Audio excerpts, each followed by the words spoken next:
Hey everybody, I'm going to bring a couple videos to you today dealing with chords and arcs in circles. Okay, you've seen these things in your vocabulary list, now we're going to put them into play a little bit. So you're going to use that circle that you drew in class, and I know one of the classes we didn't get to that, so find a piece of paper and just sketch this. It'll be okay until you get back to class next week. We're going to look at the relationship between angles and arcs and chords and how those all fit together. And I know there's a lot of detail here, so pause and write things down as you go.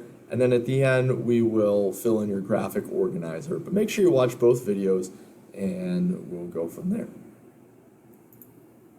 So the first thing that you're going to see here, and this is the circle that we would have drawn in class, is that I've drawn these two diameters, and they're joining here at the center. That center becomes the vertex of these two angles and these two angles. That makes those angles central angles. Okay? Now I'm going to work with these a little bit more in detail, and I didn't draw these chords yet, but that's okay. I'm going to take my protractor and I'm going to measure these two angles. I'm going to focus on what will be the acute angles here, but all of this would work just as well with the obtuse angles. So you'll be doing this in class with yours, but I'm going to do mine right now. So this angle is going to measure at 51, 52 degrees. Okay? And because it's a vertical angle, because it's made by two lines crossing, I know that this is also 52 degrees. And if I subtracted from 180, I would be able to find these two angles as well. I'm not as worried about them right now, but they would be, I believe, 128 degrees. Now, we'll learn later on that if this is 52 degrees, what will happen is this arc will be 52 degrees, but we need to separate the degree measurements from a length. If you were to imagine this as a piece of rope that we straightened out, how would we measure that? That's what we're focused on here today. I am going to go in then, and I'm going to draw these two chords, and this is what you had done with yours, and to give it that bow tie look.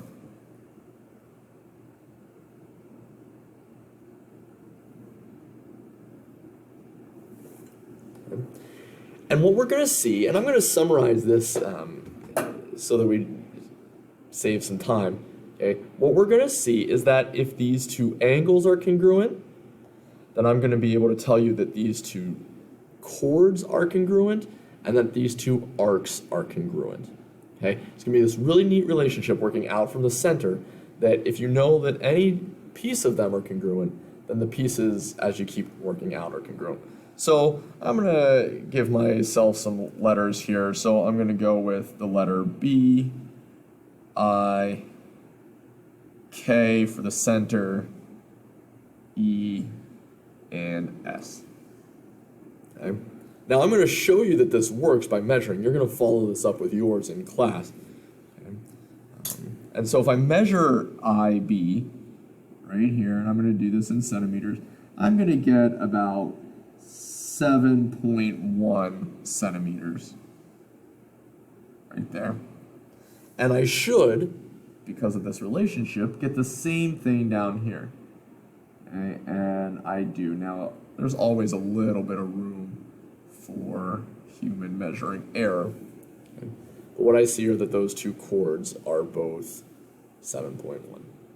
Now, we haven't talked about arcs, and that's okay. We're going to save that and do more of that later. The relationship we're looking at here is not necessarily to say how long that arc is specifically, but to tell you that if I were to, let's say, walk from B to I around a curved surface, and if I were to walk from E to S around a curved surface, I would be walking the same distance. Or putting it another way, if this were a string that I straightened out and measured on my ruler, it would be the same measurement as if I took this string and straightened it out along a ruler. And so what we're going to get is this really neat relationship down here, okay, that we know that, let me see if I can name these, that angle BKI was congruent to angle E, K, S. Okay, those were our two central angles are congruent. Central angles. Okay, again, central angles being angles that are vertexed at the center. If that is true, then what I can also say is that the two chords are congruent, the intersecting chords, so BI and ES, which are segments. And as long as the chords are congruent, then I can also say that the arcs are congruent. This is the first time we're seeing arcs. They're going to be named the same way with their endpoints, but now instead of a straight line segment, we're going to put an arc over top. Okay. So these are the intercepted chords and the intercepted arcs. Okay.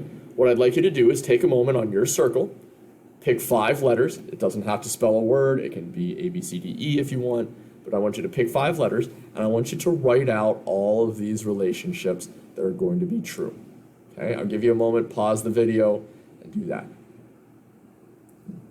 When you're done with that, what I really want to focus on and have you understand is that any one of these tells us about the others. So, if I were to give you a problem where the central angles were congruent, you would also know that the chords and the arcs were congruent.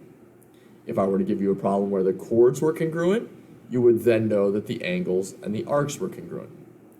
If I were to give you a problem where I tell you that the arcs are congruent, you would then know that the angles and the chords are congruent. They work in concert with each other. It's all or nothing. If one pair is congruent, all 3 of the pairs are congruent, and so on and so forth. Okay. We will talk more about arcs. The same thing is going to happen, though, if I work with these other 2 angles. The obtuse angles will work the same way. So that if I were to connect these and draw IS and BE,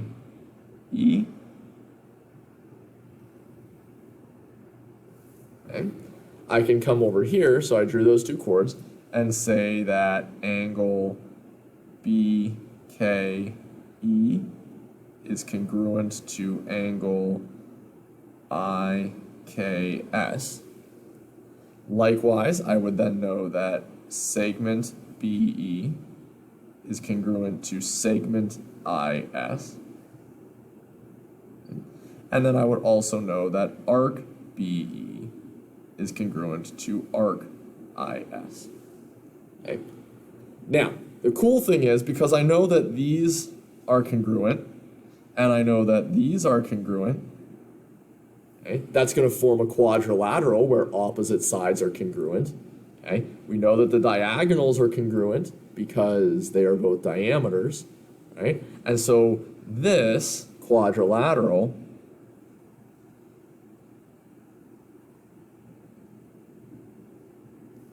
BISE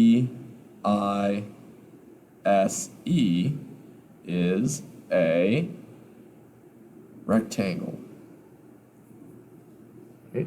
It is a parallelogram because the opposite pairs of sides are both congruent, and because the diagonals are congruent because they are both diameters, then we know that that makes it a parallelogram, or a rectangle, sorry.